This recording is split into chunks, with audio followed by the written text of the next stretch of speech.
కూటమి ప్రభుత్వంపై వైసీపీ అధినేత వైఎస్ జగన్ తీవ్ర స్థాయిలో ధ్వజమెత్తారు. డిఎస్సి నియామక ప్రక్రియలోని పెద్ద ఎత్తున అక్రమాలు, అవకతవకలు జరిగాయని ఆరోపించారు. ఈ వ్యవహారంపై తక్షణమే సిబిఐ విచారణ జరిపించాలని డిమాండ్ చేశారు. డిఎస్సి ప్రశ్న పత్రాలు తయారీ, పరీక్ష నిర్వహణ బాధ్యతలను ఒకే అధికారికి అప్పగించడంపై జగన్ తీవ్ర అభ్యంతరం వ్యక్తం చేశారు.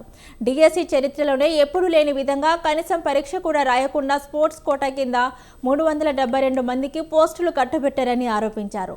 ఆధారాల నుంచి తప్పుకోవడానికి ప్రభుత్వం, ప్రతిపక్షం కూడా సభ నడుపుతుందని జగన్ ఎద్దేవా చేశారు. ప్రతిపక్షం లేని సభలో బౌలింగ్, ఫీల్డింగ్ లేకుండా తండ్రి కొడుకులు మాత్రమే బ్యాటింగ్ చేసుకుంటున్నారని వ్యాఖ్యానించారు. వాళ్ళ సింధుకు ఏ రూల్ పాటించినామో ఇక్కడ కూడా అదే రూల్ పాటించినారంట. 372 ఉద్యోగాలు పరీక్ష అనేదే లేకుండా సింధు పేరు చెప్పి పివి సింధుకు డిఎస్సిలో స్పోర్ట్స్ కోటాలో నింపిన 372 ఉద్యోగాలకు మధ్య పోలిక తీసుకొచ్చినారు. ఇది కేవలం అబ్బా కొడుకులకు మాత్రమే ఇది సాధ్యం. నిజంగా వీళ్ళ మైండ్లో చిప్పులు ఉన్నాయా లేదా నాకైతే తెలియదు. ఎందుకంటే ఎన్ని చదువులు చెప్పే ఉద్యోగాలు, వీళ్ళంతా పిల్లలకు చదువులు చెప్పి ఈ 372 మంది పోయి పిల్లలకు చదువులు చెప్పాలి.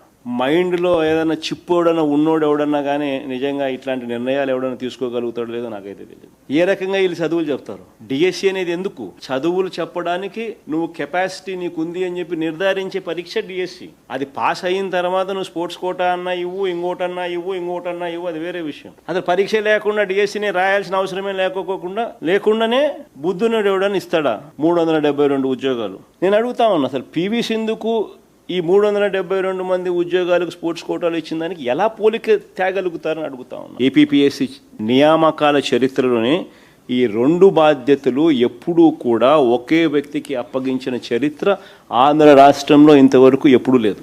ఎందుకు ఆ రకంగా చేస్తారు అని అంటే దానికి కారణం, ప్రశ్నలు తయారీ చేసే వ్యవస్థకు, పరీక్ష నిర్వహించే వ్యవస్థకు మధ్య ఉండాల్సిన చెక్స్ అండ్ బ్యాలెన్సెస్ తొలగిపోతాయి కాబట్టి. అంటే మొట్టమొదటిసారిగా ఆంధ్ర చరిత్రలో ఎప్పుడూ జరగంది ఇక్కడ ఈ రాష్ట్రంలో ఈయన ఎడ్యుకేషన్ మంత్రిగా ఉంటూ దీన్ని జరిగించినాడు.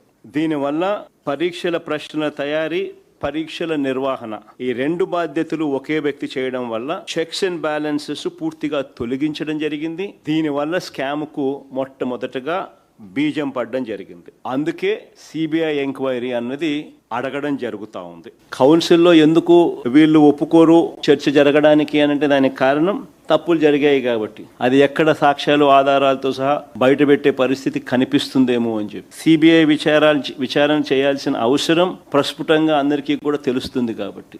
లోకేష్ రాజీనామా చేయాల్సిన అవసరం ప్రతి ఒక్కరికి కూడా తేటతెల్లంగా కనిపిస్తుంది కాబట్టి. మాకు ప్రతిపక్ష పార్టీ కింద మమ్మల్ని యాక్సెప్ట్ చేస్తే మాకు ప్రతిపక్ష హోదా ఇవ్వాల్సి వస్తుంది. సో ఆ ప్రతిపక్ష నాయకుడు, ఆ ప్రతిపక్ష పార్టీకి ఎంతమంది అన్నా ఎమ్మెల్యేలు ఉండని, ఆ ప్రతిపక్షానికి ఒక ప్రతిపక్షం అన్నది యాక్సెప్ట్ చేస్తే ఆ ప్రతిపక్షానికి ఒక నాయకుడు వస్తాడు. ఆ నాయకుడికి యాక్సెప్ట్ చేస్తే, ప్రతిపక్షం అన్న పార్టీ కింద యాక్సెప్ట్ చేస్తే ఆ ప్రతిపక్ష పార్టీ నాయకుడిని కూడా యాక్సెప్ట్ చేయాలి.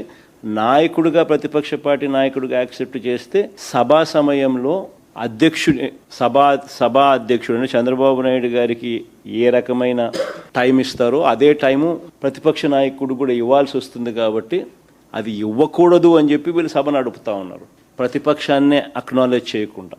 ఇలాంటి పరిస్థితులు అసెంబ్లీలో ఎలా జరుగుతూ ఉందంటే, ప్రత్యర్థి జట్టు లేని చోట బౌలింగ్, ఫీల్డింగ్ కూడా లేకుండా తండ్రి కొడుకులు ఇద్దరు మాత్రమే బ్యాటింగ్ చేస్తూ ఉన్నారు. బ్యాటింగ్ చేసి వీళ్ళంతా కీలే బ్రహ్మాండంగా బ్యాటింగ్ చేసినామని వీళ్ళంతా కీలే